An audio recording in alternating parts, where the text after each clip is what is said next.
Selamat pagi, salam sehat. Semoga kalian semua selalu sehat, selalu diberkati oleh Tuhan. Saya Pak Thomas sebagai Waka Kurikulum SMP Pius Cilacap akan menyampaikan beberapa hal yang berkaitan dengan kurikulum di SMP Pius Cilacap. Pada tahun ini, di dalam pandemi COVID-19, kita bersemangat hati dan bersemangat belajar di tengah pandemi. Pandemi bukanlah halangan bagi kita untuk selalu berprestasi.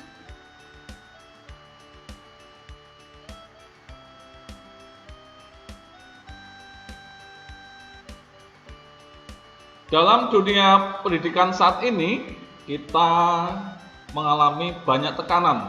Dua hal sumber tekanan, yaitu adalah kemajuan teknologi informasi dan komunikasi, serta pandemi COVID-19. Kita masih tergagap dengan kemajuan teknologi informasi dan komunikasi, lalu muncul pandemi COVID-19. Tentunya ini menjadi tantangan yang berat bagi kita semua. Kita perlu berefleksi bersama bahwa COVID-19 ini mengubah berbagai hal, tatanan hidup terutama, dan tatanan pendidikan di negara kita.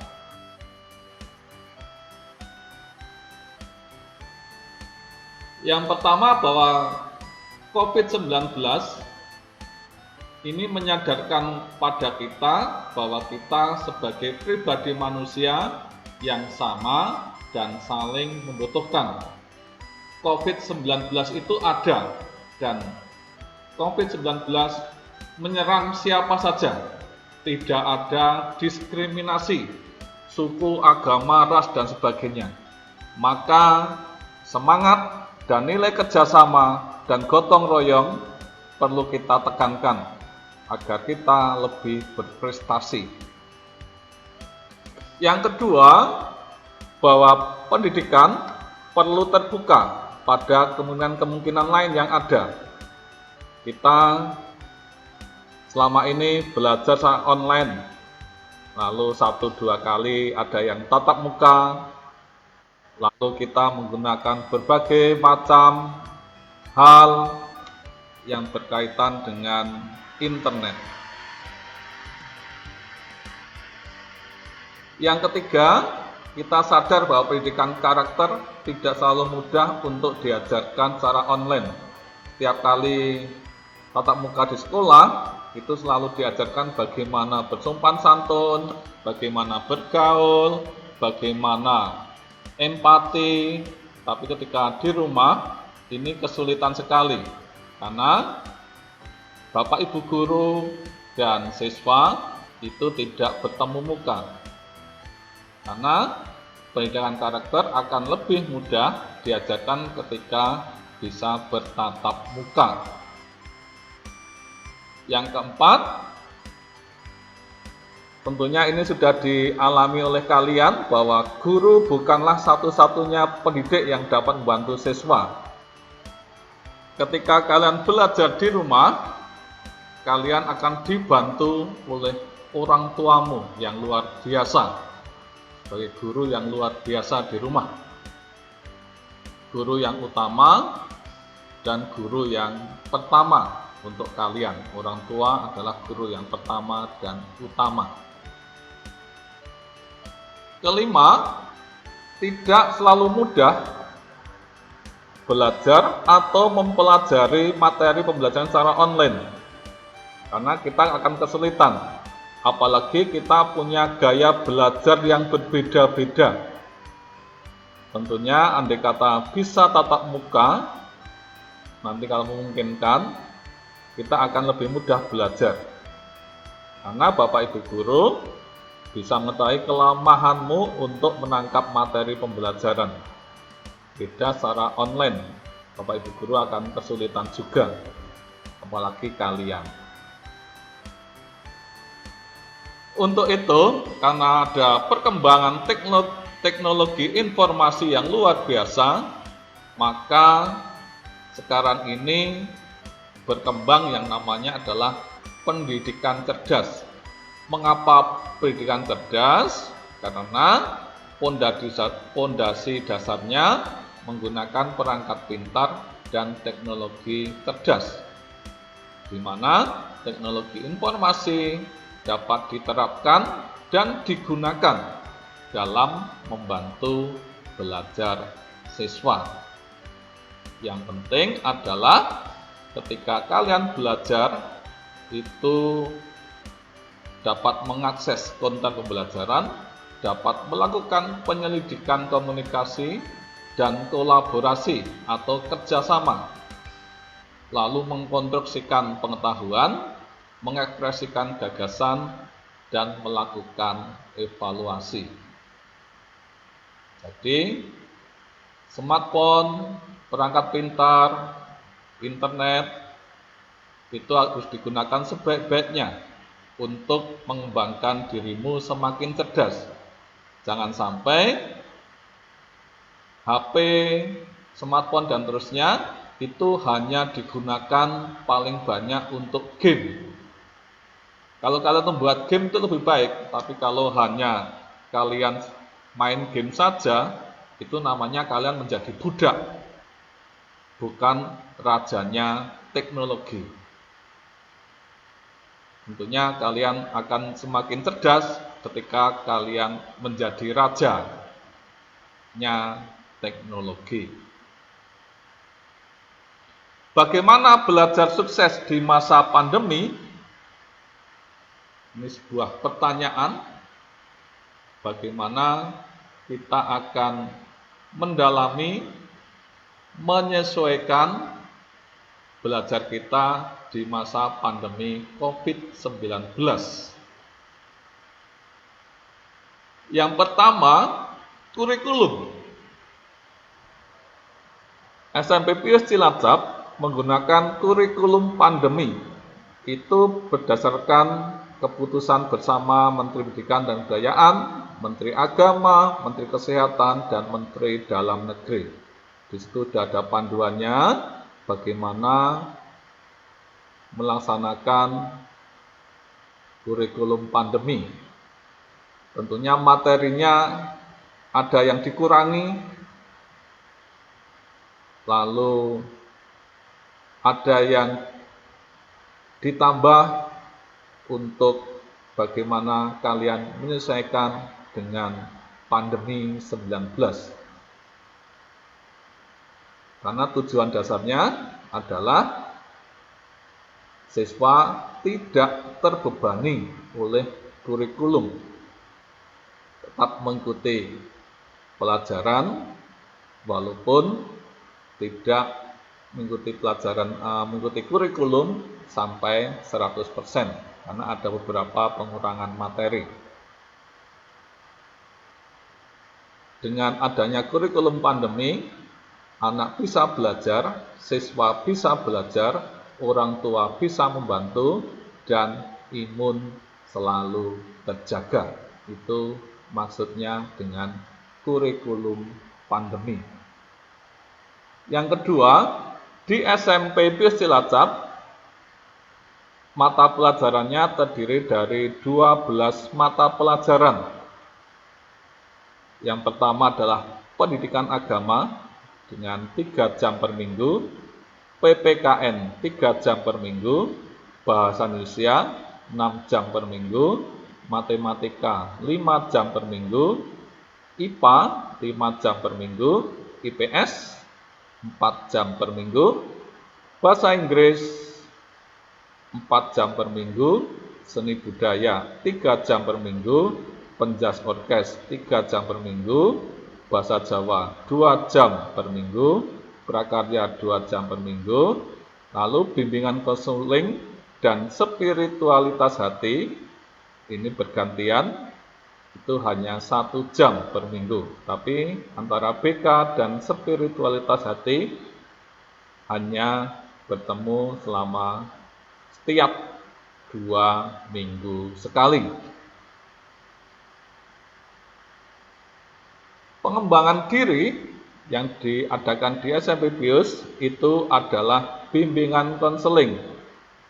Kalian bisa berkonsultasi dengan Ibu Lydia sebagai pengampu bimbingan konseling. Jangan dianggap ketika dipanggil oleh Bu Lydia untuk bimbingan konseling itu pasti ada masalah. Bukan seperti itu. Bisa jadi dipanggil karena ingin didengarkan pendapatnya dan seterusnya. Yang kedua adalah spiritualitas hati. Ini adalah kekayaan rohani yang ada di Yayasan Asti Dharma yang harus disampaikan, dan ini memberikan pendidikan karakter yang luar biasa untuk menuju 4C dan CARE. Ya, 4C, kompeten, C, compassion, dan care. Ada 4 hal itu yang akan dituju. Lalu yang ketiga adalah kepramukaan.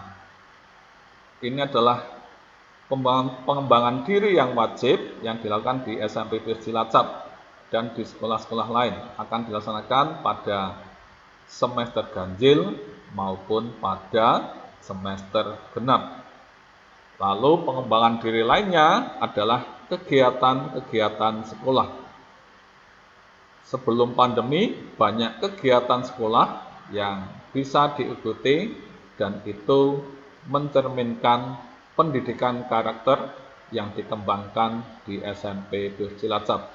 Seringkali itu diliput oleh media, maka kalian bisa mencarinya di YouTube ataupun di Google.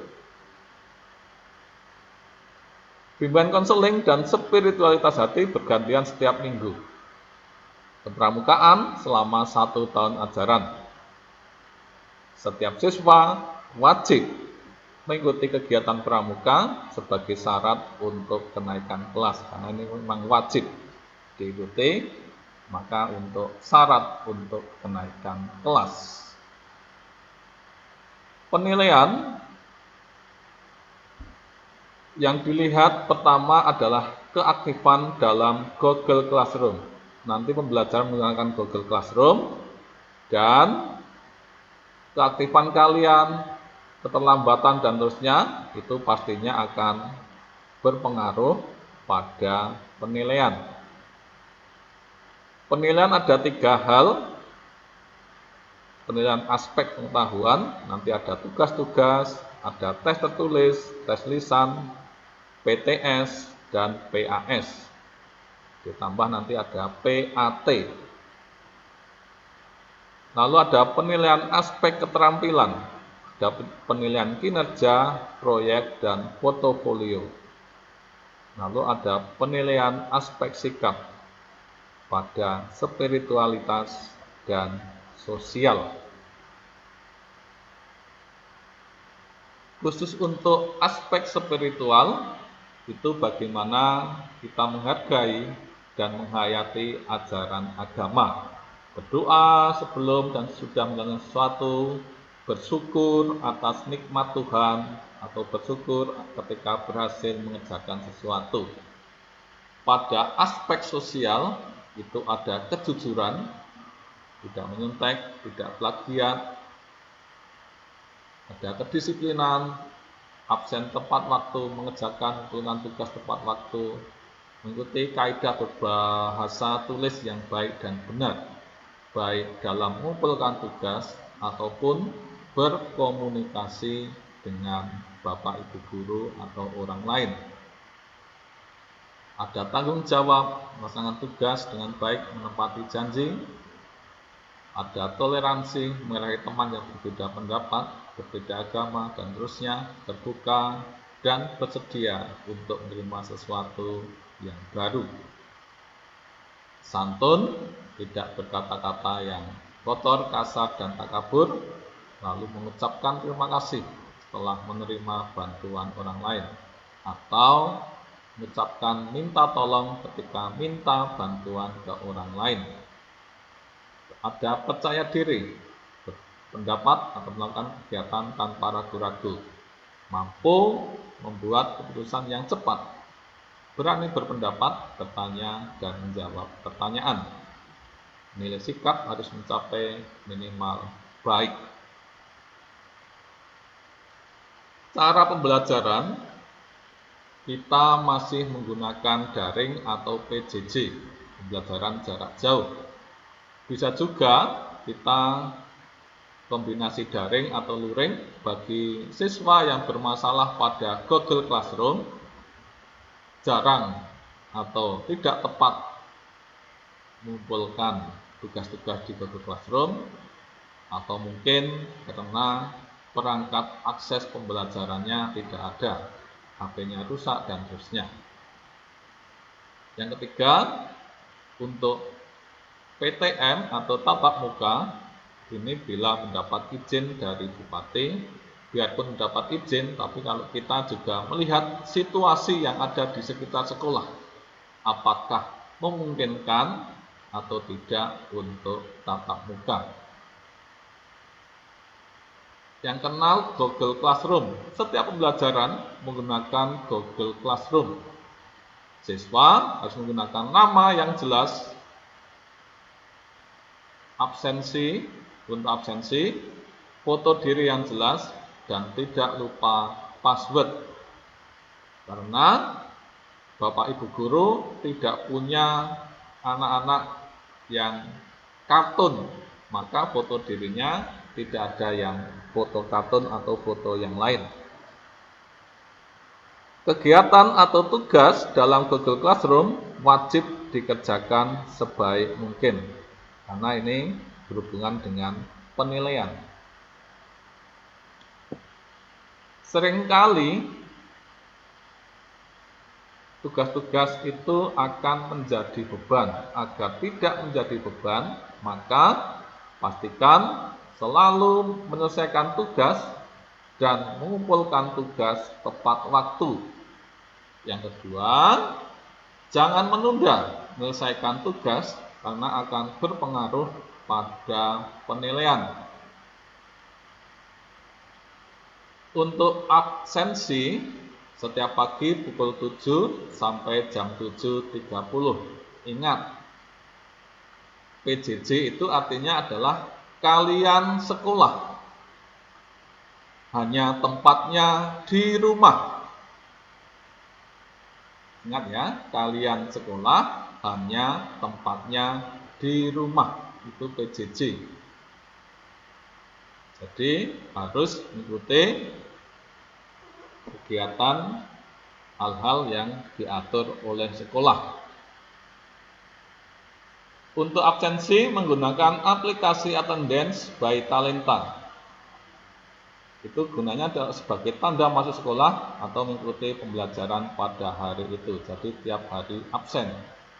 Bila absen, dengan foto harus berpakaian seragam, rambut rapi, khususnya yang putra harus dipotong rapi pendek, dan nama yang jelas, nama yang ada pada daftar hadir atau daftar kelas. Jam pembelajaran Senin sampai dengan Sabtu pukul 7 sampai pukul 7.30 adalah absensi. Pukul 7.30 sampai jam 9.30 adalah mapel mata pelajaran yang pertama, lalu istirahat 30 menit, lalu lanjutkan pukul 10 sampai pukul 11.30 adalah mapel yang kedua. Sebaiknya tugas-tugas itu diselesaikan ya pada waktunya. Mapel pertama ya maksimal jam 9.30, pada mapel kedua maksimal jam 11.30. Jangan sampai terlambat. Untuk buku acuan, kami atau kita menggunakan buku paket dari Dekdikbud. Lalu ada ringkasan Wijaya Kusuma atau buku lain yang dipandang perlu digunakan oleh Bapak atau Ibu guru. Bentuk pembelajaran, karena kita pembelajaran cerdas, maka sebaiknya kalian sudah memahami dan bisa menggunakan kanal YouTube, ada Microsoft PowerPoint, Google Drive, Google Classroom, lalu ada komunikasi digital, bisa video conference, chatting, Zoom, Google Meet, dan seterusnya. Kalian siap-siap menggunakan itu. Khusus untuk kelas 8, itu ada persiapan asesmen nasional. Dilaksanakan pada bulan Oktober, lalu perlu penguatan literasi bahasa, numerasi, dan survei karakter. Bentuk soalnya pun agak berbeda dengan tes-tes biasanya. Ada pilihan ganda, 4 pilihan 1 jawaban, ada pilihan ganda kompleks, ada menjodohkan, ada isian singkat, dan uraian. Khusus ini untuk komunikasi, nomor HP dan email harus selalu aktif. Komunikasikan segala hal yang berkaitan dengan pembelajaran melalui Bapak Ibu, wali kelas, dan Ibu bimbingan konseling, Bu Lydia. Gunakan bahasa yang sopan. Ketika akan mulai, ucapkan salam, perkenalkan diri, maksud dan tujuan, mengapa menghubungi. Jangan tiba-tiba langsung menghubungi. Satu lagi, gunakan bahasa yang baik. Jangan disingkat, jangan bahasa yang sembrono. Siswa tidak boleh memblokir guru atau wali kelas. Pasti nanti akan ketinggalan banyak hal. Dan yang utama, tidak boleh gonta-ganti nomor HP, karena ini nanti akan berkaitan pada Google Classroom. Itu semua jika kita geluti, kita pahami, maka akan menjadikan kita semakin mudah bagaimana belajar di SMP Pius Cilacap. Dengan begitu, jangan ragu-ragu, kalau ada sesuatu hal, segera disampaikan ke sekolah. Dan jika itu semua kalian ikuti dengan baik, maka begitu mudahnya, tidak begitu sulit untuk dilakukan agar kalian berprestasi di SMP Pius Cilacap. Terima kasih atas perhatiannya. Tuhan memberkati.